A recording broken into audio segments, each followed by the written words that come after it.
আজকে সকালবেলা সোশ্যাল মিডিয়ায় দেখলাম একজন দায়িত্বশীল ব্যক্তি বলছেন একটি তৃতীয় দলের কিংবা তৃতীয় শক্তির প্রয়োজন আছে। আমি দেখলাম, আমি ওনার এই কথাটা বুঝতে পারলাম না উনি কি বলতে চান। ওই জায়গায় বসে, ওই অবস্থানে বসে ওনার মতো ব্যক্তি এই কথাটা কি করে বলেন। আমি কিছু বলবো না, আমি শুধু বলবো জাতির সামনে আপনি আপনার এই বক্তব্যের ব্যাখ্যাটা দয়া করে তুলে ধরবেন, নইলে জাতির মনে সন্দেহের সৃষ্টি হবে।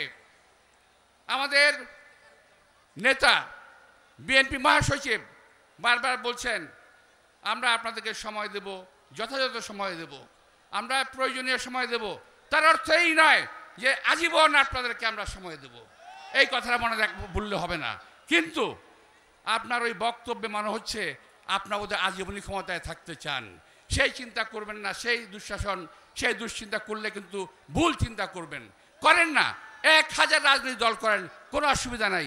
কিন্তু এই জায়গায় বসে যে কথা বলছেন এই কথাটা শোভনীয় নয়। আপনি দয়া করে জনগণের সামনে আপনার কথার, আপনার বক্তব্যটা স্পষ্ট করবেন আশা করি।